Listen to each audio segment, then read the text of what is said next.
अस्सलाम वालेकुम dear viewers, मैं हूं आपका होस्ट मोहम्मद उसामा एंड मैं वेलकम करता हूं आपको अपने यूट्यूब चैनल इजी होम्योपैथिक में। आज का जो हमारा टॉपिक है वो ब्लड प्रेशर के बारे में। सबसे पहले जो सवाल ये है कि ब्लड प्रेशर क्या है और नॉर्मल क्या होता है और इसके जो होम्योपैथिक मेडिसन है हाई या लो के लिए वो क्या है। अस्सलाम वालेकुम। वालेकुम अस्सलाम रहमतुल्लाहि व बरकातुहू। उसामा, जो ब्लड प्रेशर है इसको साइलेंट किलर कहते हैं, यानी खामोश कातिल। ये इंसानी जिस्म के अंदर हर वक्त कुछ न कुछ करता रहता है और ये जो ब्लड प्रेशर होता है, जो खून की नालियों के ऊपर जो दबाव पड़ता है उसको ब्लड प्रेशर कहते हैं।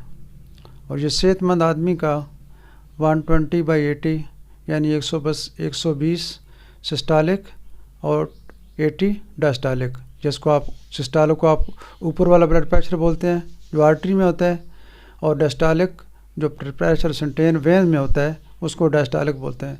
इंसानी दिल जब तक बंदा ज़िंदा हो एक रिदम के साथ लोप डोप, ये उसकी एक रिदम के साथ उसकी आवाज़ें हैं, इसके साथ सारी ज़िंदगी वो चलता रहता है। और जब तक ये एक रिदम में चलता रहता है इसका प्रेशर भी ठीक होता है।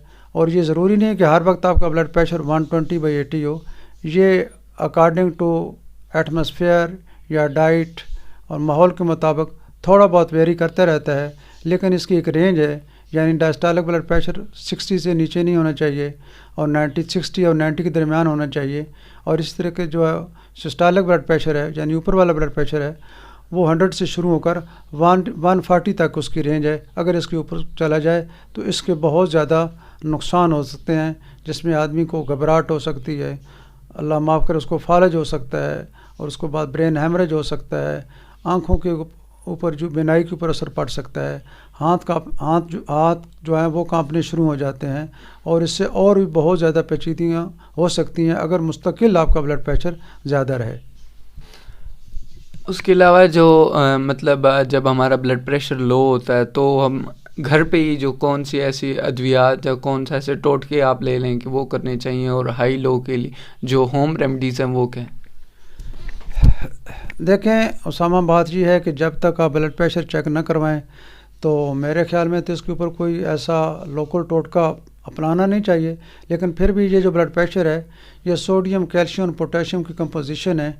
यानी अगर आपके जिस्म में सोडियम कम होगा तो इसका मतलब आपका ब्लड प्रेशर कम होगा। तो अगर किसी आदमी का ब्लड प्रेशर ज़्यादा है तो सबसे पहले उसको हम नमक और अंडा रोक देते हैं, या हर वो चीज़ रोक देते हैं जिसके अंदर सोडियम क्लोराइड ज़्यादा है। अगर किसी का ब्लड प्रेशर ज़्यादा हो गया तो उसको कैल्शियम की ज़्यादा मकदार दे देंगे और उसका सोडियम रोक देंगे। तो उससे उसका जो है वो होम रेमडी के तौर पर उसका दूध पिला दें, मीठा दूध पिला दें, तो इससे उसका ब्लड प्रेशर कम हो सकता है। लेकिन जब तक आप ब्लड प्रेशर किसी मुस्तनद आदमी से चेक न करवाएं इसके बारे में कोई कमेंट्स नहीं दिया जा सकते। हो सकता है किसी को चक्कर आ रहे हो, आप ये समझ रहे हो कि इसका ब्लड प्रेशर लो है, लेकिन वो ब्लड प्रेशर की वजह ना हो, कोई वजह कोई स्टमक की हो या कोई डिप्रेशन हो, कोई टेंशन हो, कोई और वजह हो। तो जब तक आप चेक नहीं करवाएंगे उसके मुताबिक उससे पहले आप क्या कह सकते हैं इसका ब्लड प्रेशर लो है या ज़्यादा है। उसके अलावा जो लास्ट क्वेश्चन यही है कि होम्योपैथिक की कौन सी ऐसी अद्वियात हैं जो ब्लड प्रेशर के बारे में सबसे ज़्यादा काबिल मुफीद है? उसामा, होम्योपैथिक में ब्लड प्रेशर की बहुत अच्छी मेडिसिन है, लेकिन ये होम्योपैथिक चूँकि सिम्मेटिक इलाज है, अलामात का इलाज है, तो जैसे जैसे आपकी अलामात होगी उसके मुताबिक आपका इलाज होगा। लेकिन फिर भी जो कॉमन मेडिसिन इसमें होम्योपैथिक की इस्तेमाल होती हैं, जो सबसे कॉमन टॉप क्लास की रेमेडी है रोवेल्फी है। उसके बाद अगर धूप की वजह से, गर्मी में काम करने की वजह से ब्लड प्रेशर ज़्यादा, उसके लिए ग्लोनाइन है। उसके बाद ऑरोमेट है, क्रेटिगस है, पैसीफ्लोरा है और नाइट्रम म्योर है। ये कॉमन मेडिसिन है। लेकिन इसके अलावा भी अगर जो मरीज़ है उसकी अलामत के मुताबिक इस दवाइयों के अलावा भी कोई मेडिसिन और हो सकती है। मैं उम्मीद करता हूँ आपको आज की वीडियो पसंद आई होगी। आज के लिए बस इतना ही। अपना बहुत सारा ख्याल रखिएगा। मुलाकात होती है अगली वीडियो में, तब तक के लिए अल्लाह हाफ़िज़।